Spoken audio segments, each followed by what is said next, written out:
right. And welcome to episode 530 of the Grit to Greatness Endurance Podcast. We are your hosts, coaches Rich Soares and Lauren Brown, and we are on a mission to help endurance athletes train smarter, race stronger, and build the grit it takes to achieve greatness. Before we dive in, athletes, this is one of those conversations that can genuinely change how you train and race. It's packed with insights that aren't just helpful, they are life-saving.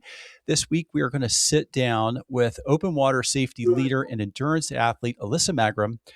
You might remember her name. She joined us for a little cameo a couple of weeks ago, and we are glad we got her back here, fresh off of her recent interview with Michael Phelps on the same topic. So we're going to get into that to talk about what every triathlete needs to know about hitting the water. And this is a must listen for anyone who trains or races outside the pool, because it's one thing to be in the pool. It's a much different thing to be in open water. Speaking of the pool, real quick, Coach April sends her best from TriDot Pool School down in Colorado Springs this weekend. While we are recording, she is hosting a reception at the host hotel. So shout out to her, the whole TriDot crew down there, and Greg Castro, one of my athletes wanting to have a stronger open water swim. He's down there at the pool school, and we can't wait to see your improvements. Let's get into this. Welcome, Alyssa. We are going to get into a whole lot, but just say hello to our audience. Hello, audience. It's nice to be back from the on the spot at the Armageddon race. That was fun to get to jump into that with you guys. I'm excited to be here. This is a topic that is near and dear to my heart as a triathlete and as a water safety professional. I do water safety 24 hours a day, 365 days a year, and that intersects with my own racing and competing in triathlon. So this is as you said in your intro, it's a life-saving conversation, important one. Yep. I'm so thankful, Alyssa, to have you here for this conversation. I was saying this before we jumped on and started recording, but this conversation is going to be powerful for, I believe, anyone listening, whether they're a triathlete, a parent, someone who's curious about open water swimming. So I'm really thankful that you're here to. I'm already on main campus. Awesome. Let's do it. All right. Should I just share one quick announcement before we jump into Rich, right? Let's do it. All right. So before we jump into all of the amazing things that were covered today, one announcement is that Velocity is live. You guys have definitely heard us talking about Velocity, where every week you get to join coaches April, Coach Rich, myself, the coaches that you have learned to love on the Grit to Greatness podcast. So join us. April will be doing mountain bike skills. I'll be covering a little bit more about triathlon and riding aero. Coach Rich will be making sure that you understand the idea of it's not easy feeling green. It's really going to be a lot of skill development, community, and helping you become a stronger rider in training and on the road. So our ambassadors, you all get a 25% discount, as well as our premium athletes. You can go over to the show notes, or if you follow us on Instagram at G2G Endurance, you can grab a free 2-week trial to check it out, develop shifting, cadence, smoother pedal strokes, and power control. We have live classes Saturdays at 8 a.m. Mountain Time, 90 minutes with Coach Rich. We've got Tuesdays, 6 a.m. Mountain Time with Coach April, and then Wednesdays, 6 a.m. Mountain Time with myself, Coach Lauren. And again, you can get those live classes. You can also catch replays. Grab the link in the show notes to subscribe. And then something else really exciting is underway with Velocity. We and Grit to Greatness, we are partnering with Colorado's Ride to launch an exclusive Velocity-powered training subscription designed specifically for riders preparing for the incredible 350-mile, 5-day Colorado's Ride Tour. So if you are a listener who is registered for Colorado's Ride, you will soon be getting access to a training experience built to help you conquer one of the most beautiful and challenging routes in the country. So stay tuned for that, friends. Honestly, it is such a great ride. I am excited to be a partner with Bill on this, and I really hope to do it again. It's a new route, beautiful riding. Alyssa, if you haven't done Colorado's ride, let's go. Yeah, where does it go? The first day was Durango to, let's see, how did this go? Oh, Durango to Silverton, and then you took the Silverton train back. Oh, that's fun. If you wanted to take the train back, if you wanted to socialize and tip a few, that's what some people did. Yeah. Day 2 was Durango to Durango, a big loop. Day 3 was Durango to Hot Springs. Pagosa Springs. Thank you. There's a bunch of them in Colorado, by the way. That's true. Glenwood. I was going to give you like 85 miles on a bike. And then day 4 is you do a Wolf Creek Pass and down. So it's kind of a shorter day, but it's kind of a big climb. And then day 5 is from Pagosa Springs back to Durango. Now the routes changed this year, but that's what it was. And this is all road on the road. It's all road, yeah. So your fat bike and your I know. Sure, we could find a trail for you. Sure. Anyway, well, folks, listen. This is exciting. Let's kick this off. Open water might be the most exhilarating and the most unpredictable part of triathlon. This is the episode where we're going to sit down with Alyssa Magrum here, and she is a national recognized leader in drowning prevention and open water safety, who recently appeared with Michael Phelps to elevate awareness around swim safety. As both an expert and an endurance athlete, Alyssa brings a dual perspective that every triathlete needs to hear. So whether you're brand new to open water or a seasoned competitor, this conversation is really going to shape the way you prepare, train, and advocate for your own safety and the safety of others. Alyssa, it's great to have you with us and talk about this very important topic, and one that I relate to because I had a panic attack out there at Chatfield. And fortunately, I had somebody there with me. This is before swim safe buoys were cool, and all of that stuff. And it could have been really serious, really fast. And I know that it has happened out there. So anyway, before we get into the interview, I'm going to pass you over here to Lauren to get us kicked off. All right. So before we get into it, we do like to ask our new guests to do a little get to know you game called Two Truths and a Lie. So Alyssa, are you game to play along? Of course. Yes. Awesome. All right. So what you're going to do is give us 3 statements about yourself. One of those has to be a lie, but 2 statements have to be true. So be as creative as you want. Rich and I will listen to your 3 statements and then each take turns trying to guess which is a lie. After we make our guesses, you will reveal which one really is the lie. Ready? Am I going? Am I doing this? Go Okay. for it. All right. Number 1, I've done 3 Ironmans. Number 2, I went skydiving and my first parachute did not open. And number 3, I've competed in 4 Xterra World Championships. I'm going with number 1 or 3, but I'm all right. I really think number 2 is true because that's got to be true because it's like wild. I feel like it's like one of those ones where you're like, oh, this is one people are gonna be like, yeah, right. And then I'm thinking like the World Championships is like that's. I don't know, between that, it's like it could be 2 Ironman, it could be 3. I'm gonna go with the lie is number 1 about the Ironman. As a you think it's like a technicality, like like the numbers? Like I've wrong? done 7 or done. Yeah, like I think it might be a technicality, and I'm like, I mean, the Xterra World Championships is like that's like, I mean, I'm putting like a lot of like, I think you did do 4. I think you've been. I'm going to say that Xterra is the truth.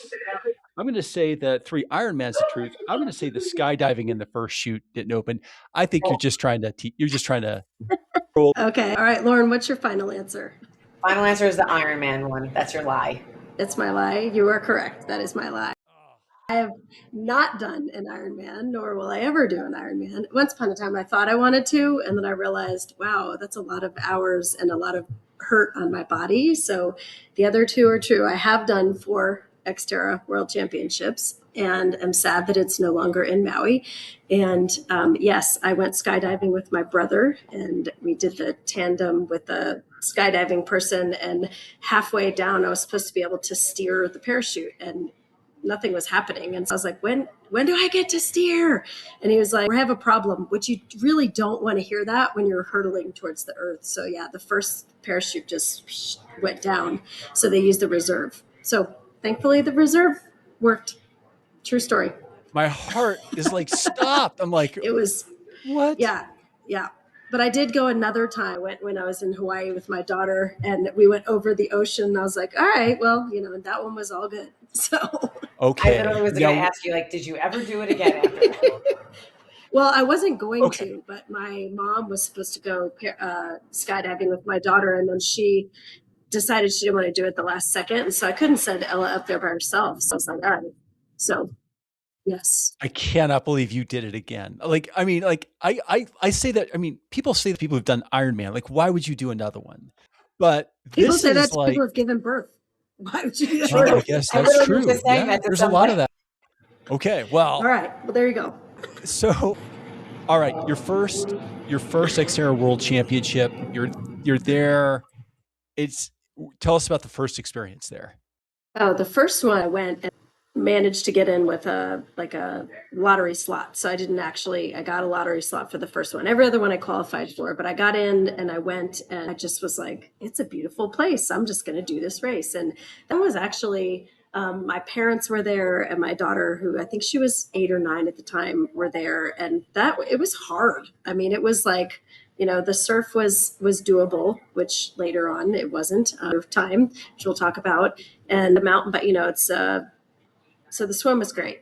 The bike was just straight up for 9 miles, and then you come screaming down, and then the run was straight back up again. And then you come down, and then you finish like the last couple 100 yards on the beach. And it was just amazing. I mean, it was like getting to be out there with talking to people from all over the world and different languages. And I remember I'm a very positive person on the trail. I'm always cheering people on and cheering myself on and whatever. And getting to be able to do that in different languages with not even having to really use words was just really, really cool. So that my first one was, getting to have my parents there and my daughter there at the finish, and some friends from Boston.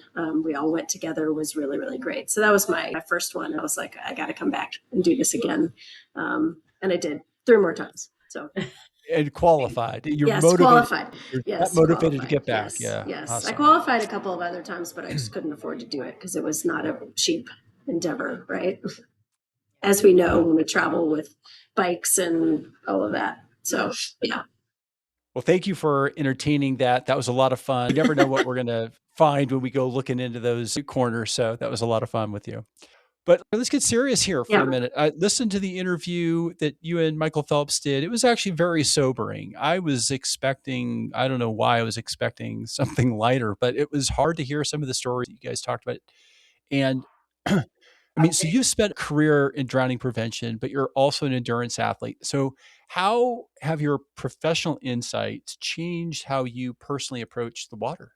That's a great question. So I got into water safety and drowning prevention as a career in 2010, really 2008, because my daughter's preschool classmate at the time, she was 3, he was 4, Colin Holst, drowned in a lifeguarded pool in Austin, Texas. And after that happened, I worked in nonprofit, and I worked in the schools doing dropout prevention, but the preschool teachers were wrecked after Colin drowned. And so I was called in to bring some social workers in, and suddenly water safety became something for me as like in my parental toolbox that I didn't really know that I had to have. And then I had got into it, started volunteering, became the executive director of the organization they founded after Colin drowned. And so I suddenly became just inundated with water safety. I mean, it was my life. And at the time I was competing in triathlons, and I was doing the dance skin. I was doing open water swims and things. I had hip surgery and decided I was going to swim 4 miles from the 360 bridge in Austin to the Tom Miller Dam. And I had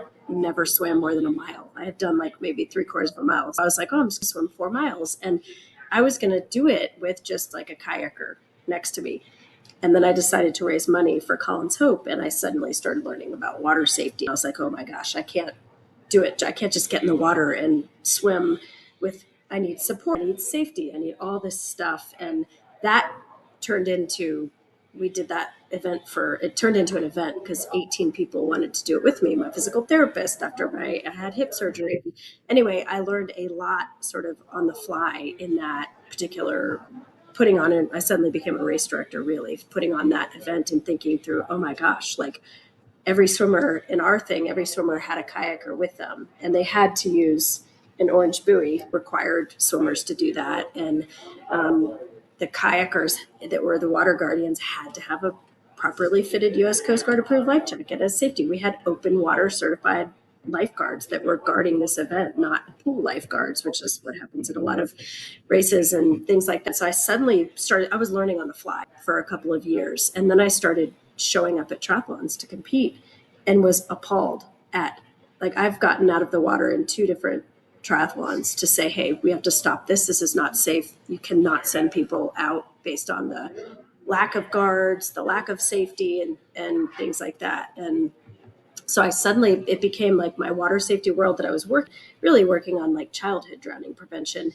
Suddenly was like, oh my gosh, even those of us who are athletes, we are now in this cloudy, dark body of water. Sometimes there's waves, all the things that are different from a pool. And it suddenly became worlds collided. And I became the water safety lady at all the triathlons. So when I would I would trade my race director and that put on all the Xterras in Texas. I would trade him a race registration for doing a water safety speech before the swim kicked off. And yeah, so it suddenly just got all mashed up and started racing as a water safety ambassador. So I made myself like a kit that had that. And people would ask me questions all the time. We'd be on the run and they'd be reading the back of my shirt, which was, had all kinds of water safety related stuff. And started having some really awesome conversations with people who were kind of like I was. And they were like, I didn't even think about this as something I need to think about, like,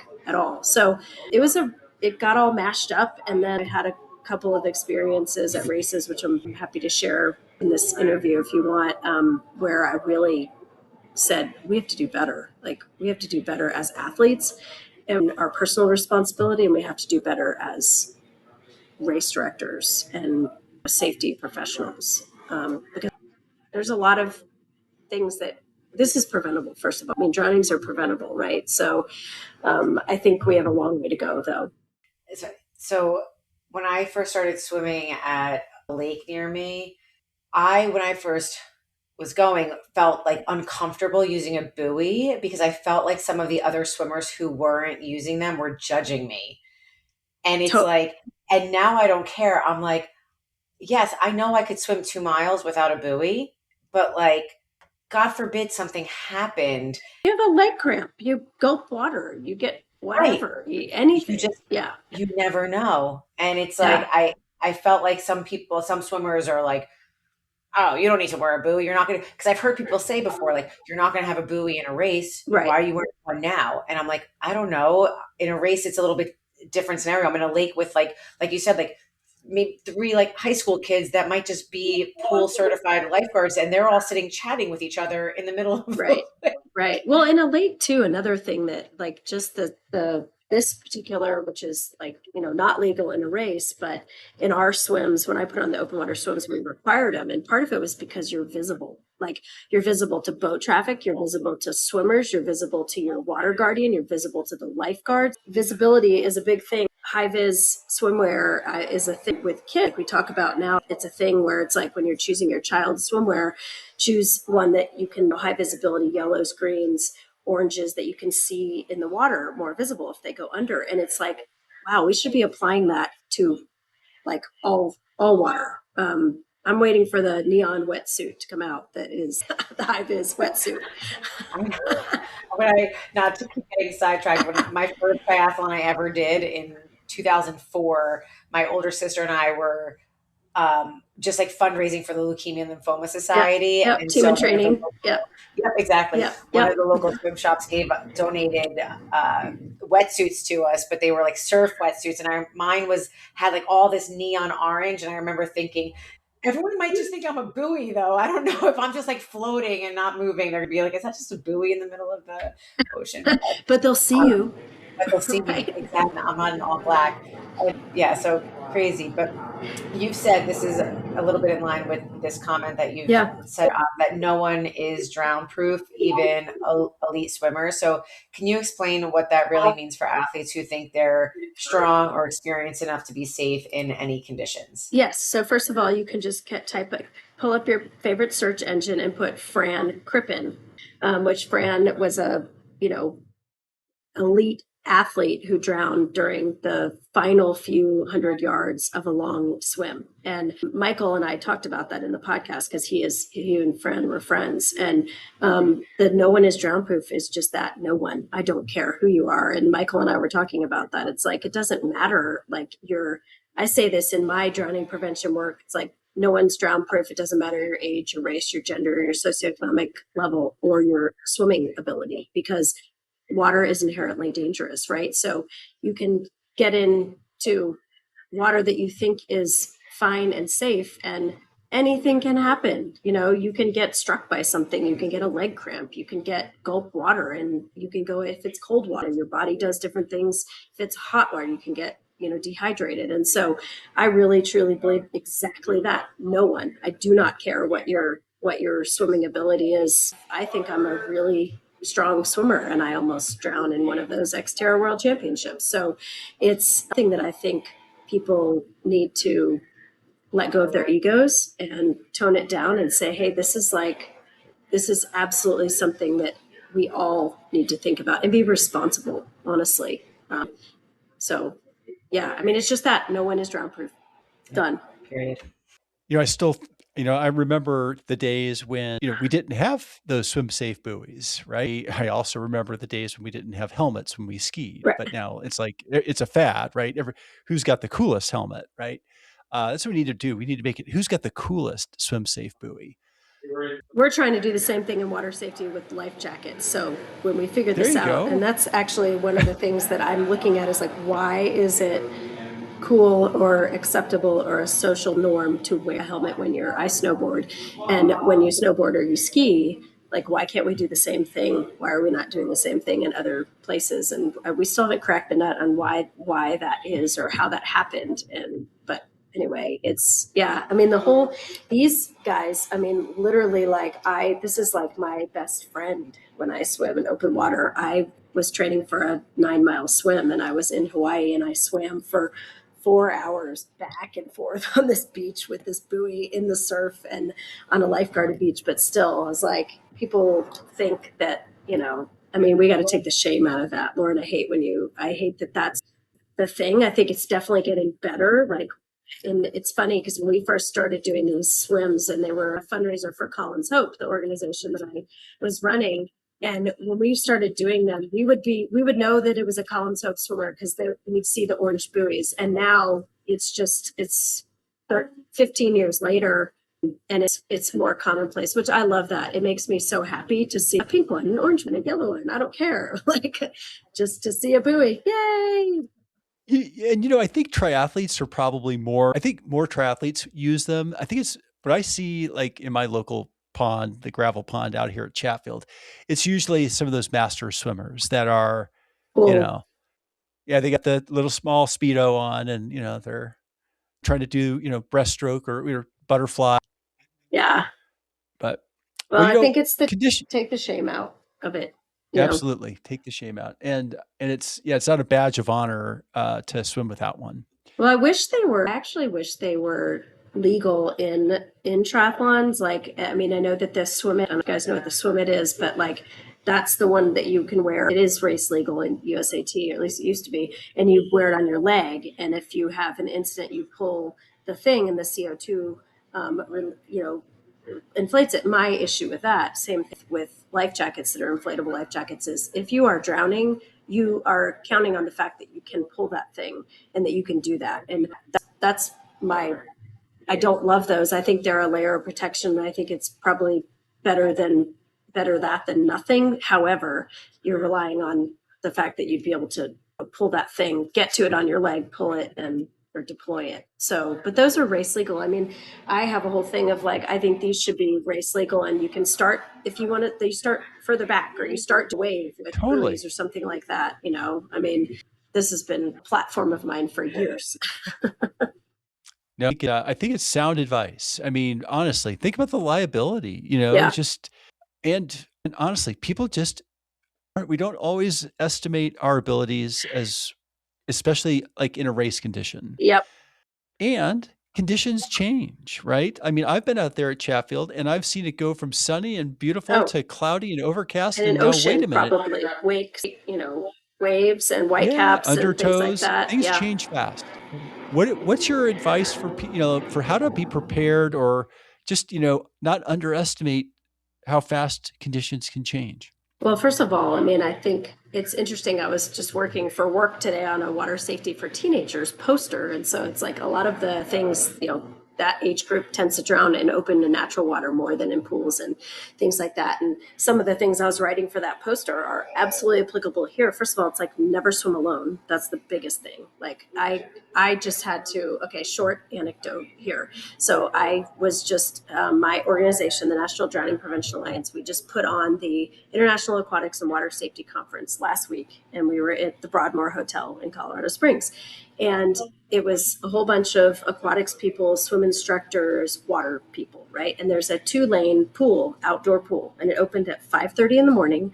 And so I go to get there. I'm at 5:27. I'm waiting for them to open the thing, and I see someone already swimming in the pool, and I am like livid. Like, this is a water safety conference, and there's a person who's probably from our conference in the pool swimming, and it's like not open, which means they jumped the fence or they somehow got in like not illegally.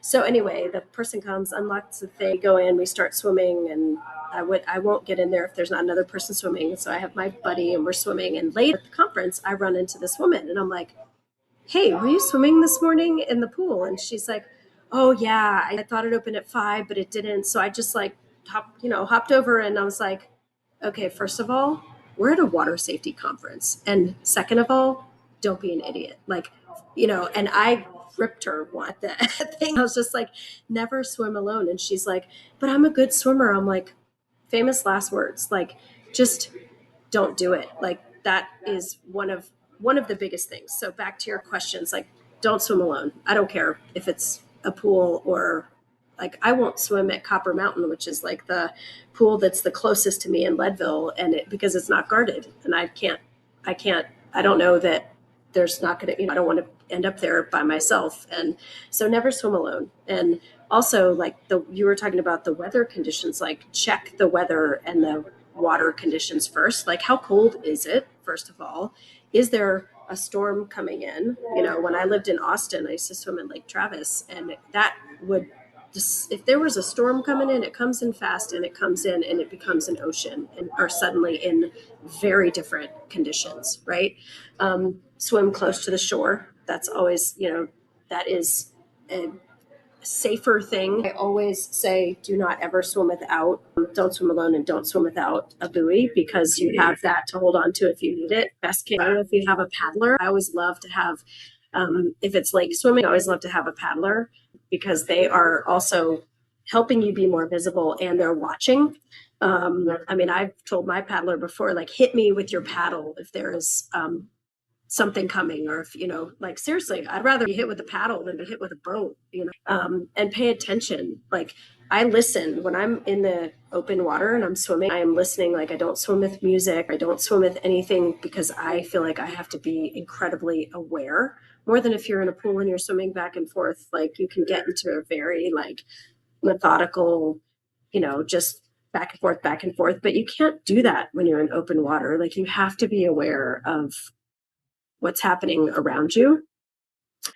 And I mean, those are some of the big ones. I talk to people when I'm doing like briefings before an open water swim, and it's like, if you're wearing a wetsuit, like, have you swam in that wetsuit before? Because some people cannot, they panic, or they can't breathe, or they freak out in a wetsuit. Like, practice in your wetsuit in the pool before you get in the open water. Like, don't try out that when you're in the open water. Those are some big ones. I mean, obviously, I don't like to mix alcohol and swimming. That's just, it's probably not as appropriate for this crowd, but it's something that we see all the time on, talking about open water, being in there, just swimming recreationally and things like that. Your body does different things, right? Hydration, that's another one. It's like, you get a leg cramp land, and it's one scenario. You get a leg cramp when you're in the middle of the lake or you're swimming. It's a very different deal, right? I remember when I was one of my earlier triathlons I did. So the flip side of what you had said with if you haven't worn a wetsuit. So I had only done open water swimming with a wetsuit on. And I was at the swim start and I was looking around and a lot of people didn't have wetsuits on. And I was like, oh my gosh, I'm probably crazy. I'm wearing a wetsuit. Never swam without a wetsuit on in the open water. I was like, let me just take it off. And then I got back to the swim start and it was like everyone put their wetsuits back on and I had a panic attack in the water. I was back floating and it was like, I felt as though suddenly I couldn't remember how to swim and my legs were kicking so fast. And it was a sprint. So it was literally like crazy that I was panicking so much, but I was so close to being like, somebody get me out of the water. And then I just calmed myself down and swam. But it was wild how panicked I got because I did something new in open water that I had never done before. Yeah, the whole like practice what you're doing. Like even if you don't have access to open water, but you're going to do an open water swim, get in the pool and have a friend like make waves in your lane and like kick you. And like, I mean, because you both know, like you get kicked. If you're not prepared for that, the start either, like that's a whole different thing. I mean, and if you only breathe to the right, like what I would say in my briefings is like, if you're only a right breather, then you need to get all the way to the left so you can see everyone, so you can see the field. And if you're not comfortable, you're going to panic, get towards the back, like get where you have space. And, if you panic, like you're talking about, Lauren, if you panic, like do the breaststroke, get your head up, calm, get your breathing down, like get yourself collected, float on your back if you need to or whatever. But, figure out the things that are, I used to, my friend Pat Henneberry, who taught me how to swim for triathlon in open water, pretty much she would like grab my leg. We'd be swimming and she would like grab my leg or she would like kick me. And I mean, but it prepared me because then when I got the first time I was like, I knew what to expect because I can't imagine getting in and not having a clue and standing there and just like absolutely panicking. Thankfully, my first one, which was the Danskin, which was also a very supportive, they had swim angels in the water that would throw you a noodle if you needed it and that kind of thing. That was my first triathlon experience back in 2000. But, it's very different than swimming in a pool. Very different, bottom line. So if we think about the conversation that you had with Michael Phelps, are there any like key takeaways from that interview that you wish every triathlete could use in their next race? Yeah, I think the first one is like that goes back to that, like no one is drown proof one. Like you have to think about this. Don't let your ego, cause you to think, oh, that's somebody else. And he and I were talking about that because he was talking about how, swimming in a pool versus swimming in the open water is very different. And he was talking about taking his kids to Hawaii versus another place and how different the water can be. And even in open water, you could be in very different, like where I swam in Maui is very different from, an Xterra that I did in, Texas or even here in Colorado. It's very, very different. And I think that is, when he actually brought up Fran Crippen in that conversation because that was a friend of his and who drowned. And so I think that's probably the biggest thing is like open water is unpredictable. And no one, I don't care who you are, Michael Phelps or otherwise, this is something you have to think about. Thinking about, this is something that, athletes themselves have to take responsibility and kind of, for their own, advocating for their own safety. And what does it take, what does it look like for an athlete to know and respect their ability in a sport where ego, like we were just talking about, can take over? Well, The first thing I will say about the taking account or your own accountability is I challenge people and encourage people to ask questions when they're signing up for a race, and to ask race directors, what is your safety plan? What certifications do your safety people have? Are they open water certified lifeguards? Because what is your, there should be a plan that lines all of that out. When I have put on an open water swim in Austin, Texas, I had to submit a 21-page safety plan to the city of Austin that told what was our emergency action plan, who was our medical director, how many lifeguards do we have, what are their certifications. And so I tell athletes, like, ask race directors, what is your safety plan? Like, how many are you going to have guards out there? Or are they going to be teenagers in kayaks that aren't wearing life jackets, that don't know how to rescue someone? Or are they going to be pool lifeguards and who don't? It's very different, pool lifeguarding versus guarding in a waterfront situation. I think the personal accountability, like knowing your own ability and not overestimating it, and being really real, like, do I panic in open water? Do I panic if it's cold? Do all the people around me, how is that going to make me feel? Do I feel confident that if I get kicked or I gulp in water, that I know how to get myself under control? I mean, I think that's something that is just asking people to ask themselves those questions is really important, because we can go blindly into it. I mean, you really can. You can, and then I would say make good decisions. And I did not make a good decision in that situation in 2018 in Maui, and that caused me to almost drown. And that was a perfect example. I own this, and I have owned it for years, of where I didn't do the right thing as an athlete. Like, I should never have gotten into that water. Those ocean lifeguards are great there, but the race director should not have put us in that situation. And I shouldn't have raced. I should have not gotten in. Can you share a little bit more about that? Yeah, so it was 2018, and this is the shirt that I qualified for that in. And like a W-shaped course. And so you would get in the water on like this side, and you had to go through the surf to get in, which the surf was about on that side 4 feet high, and it looked fine. I mean, that was fine. We had done a swim clinic the day before of like how to get through the surf and all of that stuff. So I felt comfortable with that. And so you get through and you swim out to a buoy, you swim back in, then you run on the beach for about 50 yards, and then you get back in.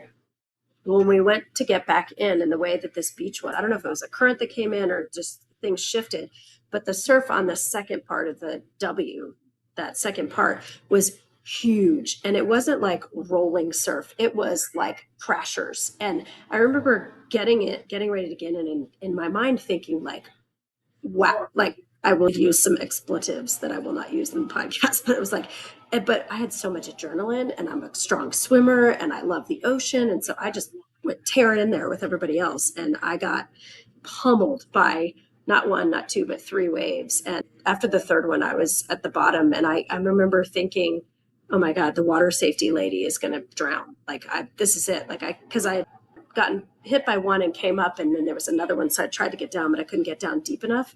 So I got hit. So I came back the second time and then saw another wave coming. So I tried to get down, just kept getting tumbled. And then I finally, on the third one, I did what I should have done the first time, and I just relaxed.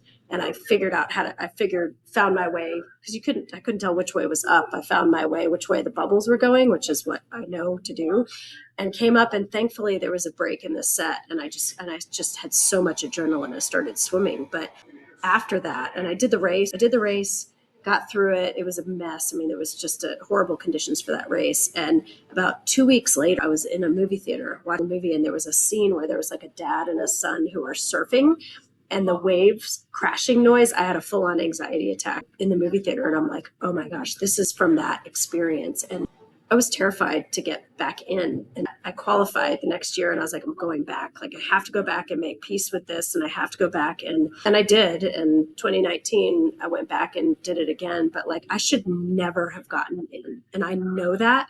And I made a bad decision. They should not have sent us in. They could have easily sent us to do 2 laps on the other side. But I mean, people had facial fractures and broken arms. I mean, it was crazy. I showed you guys that picture. I mean, they were 15-foot high waves. because I had a friend who's a surf lifeguard, sent him that picture, and he's like, yeah, those are like 15-foot waves. You should never have been in there. But back to the personal accountability, like I should not have gotten in. I know better, but I let my ego and the adrenaline get to me, and I should have failed. I was like, but I came all the way here. I came all the way to Hawaii, but I really did almost lose my life in that situation, and very scary. But I shouldn't have gotten in. Bottom line. Yeah, but you were spared to come here and share that message because, right, somebody else has got to hear that, Yeah. Yeah. Well, and I will share it I will take accountability for myself. I made a bad decision and I know better. But it's hard, you train for things, you travel. I traveled to Hawaii. I spent a lot of money, the adrenaline, you're in it. You're like, I'm a good swimmer. I'm a solid athlete. This is the world championships. I can't stop, but I should have. And I'm very, very, very lucky for that one. So I'm more than willing to share that story if it can help somebody else to make a better decision. Yeah, it's hard to listen to your gut when your adrenaline and your ego start to get involved. Totally.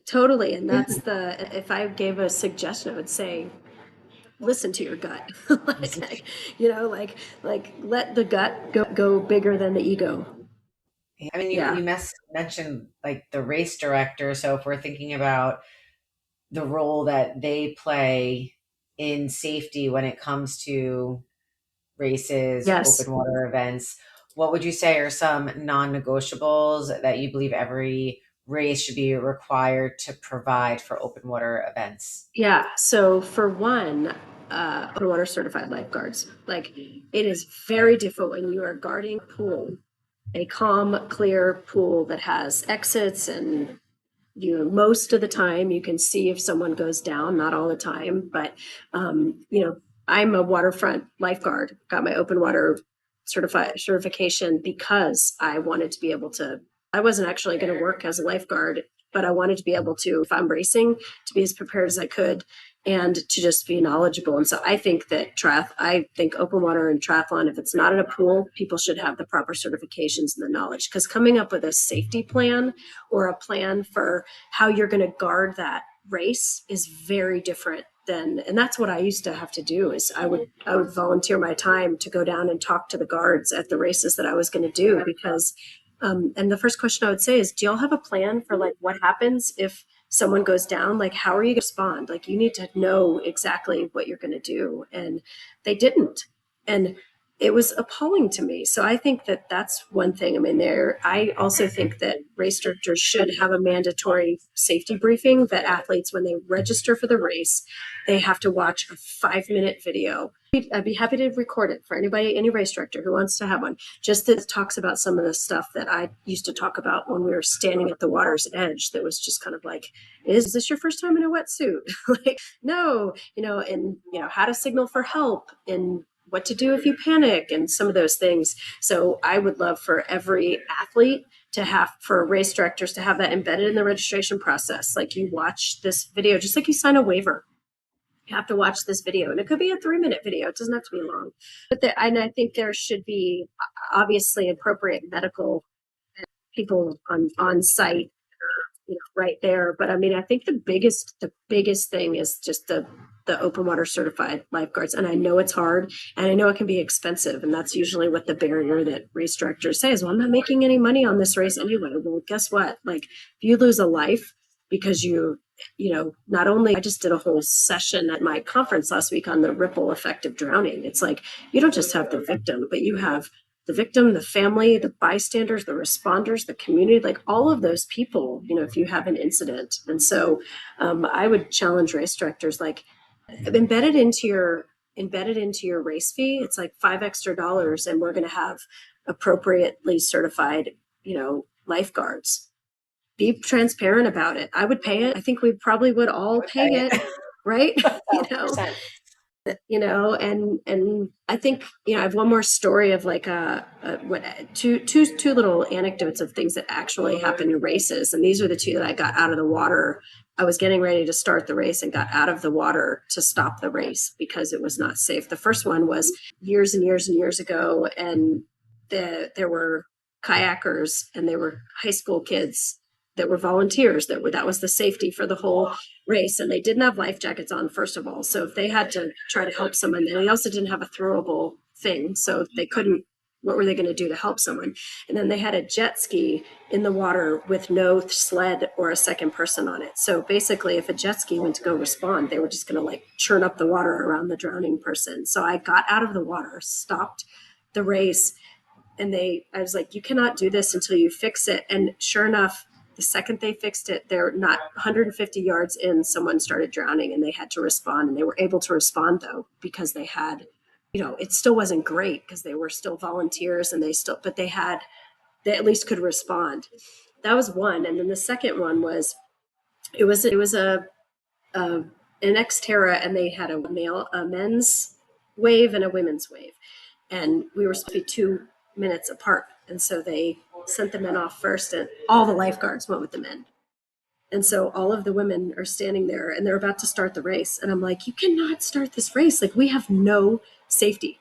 So they had to wait until the men came around for their second lap, and then they started and they split the guards. But I mean, that kind of stuff is like, and most racers don't have any idea. Like most people, You're looking for it. Right. I'm looking for it. And that's because I work in this field all the time. And I think, so I would just challenge athletes to like ask questions, pay attention, do your due diligence, and think about like, this is what's protecting you. Like if something happens, and then race directors, like put the money in and pass it off to the racers. Like most people would pay it. And if they wouldn't, then like, I think most people would give up a shirt. Yeah. I don't need another shirt. I'd rather have water safety. Keep the shirt. Yeah. Actually, I think that is an excellent message to land on, because I really think that will be the thing that will like settle in for folks. And maybe, you've got a platform here, and, maybe this is a good time just, what would be your overall message to the community about water safety and swim safety? I would say that drowning is preventable, first of all. And no one is drown proof. I like to speak in sound bites when it's like, things to remember. And I love the whole conversation about personal accountability. Like we as athletes need to think and ask questions and stick up for ourselves and advocate for ourselves. And then as race directors on the flip side, like think about, you don't want to, trust me, you do not want to have a drowning in one of your events. You do not want to have to be the one who tells a family member that their loved one is still in that water. And I think that people need to think that this is real and that this is not just going to happen to someone else. Because I think that's in drowning prevention, whether it's if I'm talking to parents about water safety for their children, or it's like, oh, that's not going to happen to me. That's going to happen to somebody else. But guess what? Like it can happen to any of us. And I think that's the message is like, just it's preventable, but we have to, like, it's got to be on the forefront. Like we can't just pass it off to, oh, this is somebody else's issue. This is not going to happen to me. I'm a good swimmer. I'm a strong swimmer, all that stuff. It can. And so I just say, but we have the ability to prevent it. So, and that's the positive part. I mean, right? 100%. And that's what this was about, right? We wanted to put this information out, and thank you for bringing such clarity and honesty in your personal experience and passion to this conversation. Open water is beautiful. I love being in open water, but it demands respect. And today's discussion is going to make a lot of athletes safer and more aware, I hope, for sure.